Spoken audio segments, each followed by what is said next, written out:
मित्रों, आप सभी को जीवित पुत्रिका व्रत का हार्दिक शुभकामनाएं। मित्रों, आज हम जीवित पुत्रिका का अत्यंत महत्वपूर्ण कथा सुनाने वाले हैं।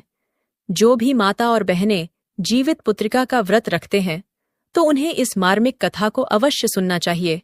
इससे आपकी पुत्रों का आयु लंबी होती है। व्रत करने मात्र से आपके पुत्र की ऊपर आने वाले संकट मिट जाते हैं और सुंदर पुत्र रत्न की प्राप्ति होती है। और ज्योत भगवान और ज्योतिया माता आपकी हर मनोकामना पूरी करते हैं। आज हम जितिया या जीवित पुत्रिका व्रत पर सुनी जाने वाली कथा कहानी सुनेंगे, जिसे सुनना अनिवार्य माना गया है।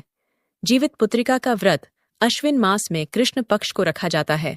सप्तमी के दिन नहाए खाए से व्रत शुरू होता है और नवमी को जितिया का पारण किया जाता है। जीवित पुत्रिका का यह व्रत पुत्रों की आयु की वृद्धि और उन पर आने वाली संकटों को मिटाने के लिए पूरे साल में रखे जाने वाले व्रत में सबसे महत्वपूर्ण माना जाता है। इस व्रत की ऐसी मान्यता है, जो भी इसको सच्चे मन से और पवित्रता से पालन करता है, उनके बच्चे और उनके परिवार पर आने वाले सभी संकट मिट जाते हैं।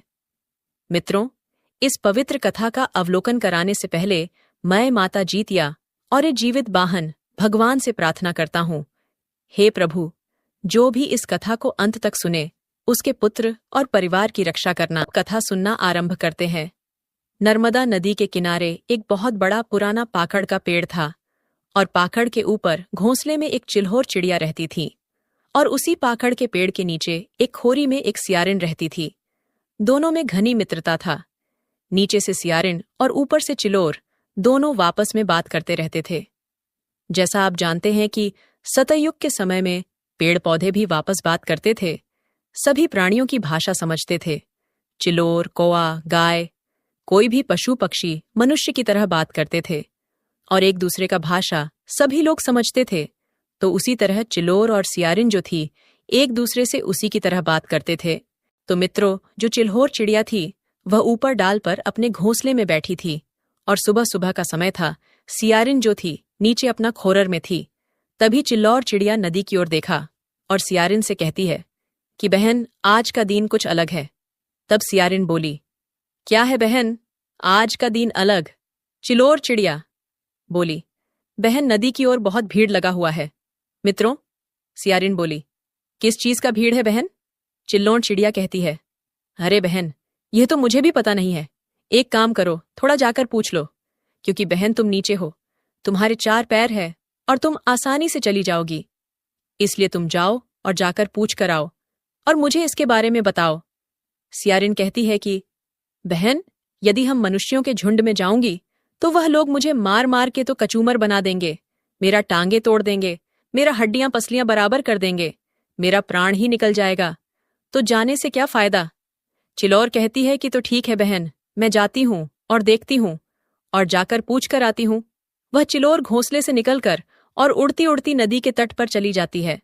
पर जहां भीड़ था, वहां पर गई तो देखती है कि वहां की ढेर सारी औरतें थीं। कुछ औरतें नदी में डुबकी मार मार के नहा रही थीं। कुछ औरतें नहाने के बाद पूजा कर रही थीं। वहीं पर एक बूढ़ी माँ थी। तो बूढ़ी माँ से चिल कहती है कि बूढ़ी माँ, कौन ऐसा व्रत है जो इतने सारी महिलाएं का भीड़ है, इसमें एक भी पुरुष नहीं है? बूढ़ी माँ बोलती है, चिल रानी, तुम नहीं जानती हो, ये मनुष्य में महिलाएं अपने पुत्र के लंबे आयु के लिए करते हैं। अश्विन मास कृष्ण पद सप्तमी के दिन नहा खाकर और अष्टमी के पूरे दिन निराहार निराजल उपवास रहती है। ये व्रत जितवाहन का नाम से व्रत की जाती है। पूर्वजों से लोग करते आ रहे हैं और हम लोग भी करते हैं। तब चिल्लोर चिड़िया बोली, इस व्रत को करने से किस फल का प्राप्ति होता है? मुझे बताइए बूढ़ी माँ। बुढ़िया औरत बोली कि पुत्री, चिल्लोर, इस व्रत को करने से पुत्र की लंबी आयु होती है, बांझ को भी संतान की प्राप्ति हो जाती है, मरे हुए बच्चा भी जीवित हो जाता है। चिल्लोर चिड़िया यह बात सुनकर बोली कि तब तो यह व्रत जो है अति उत्तम है, अति फलदायी है, इसलिए इस व्रत को मैं अवश्य करूंगी। वह चिल्लोर वहां से अपने पेड़ की तरफ आई और सियारिन से कहती है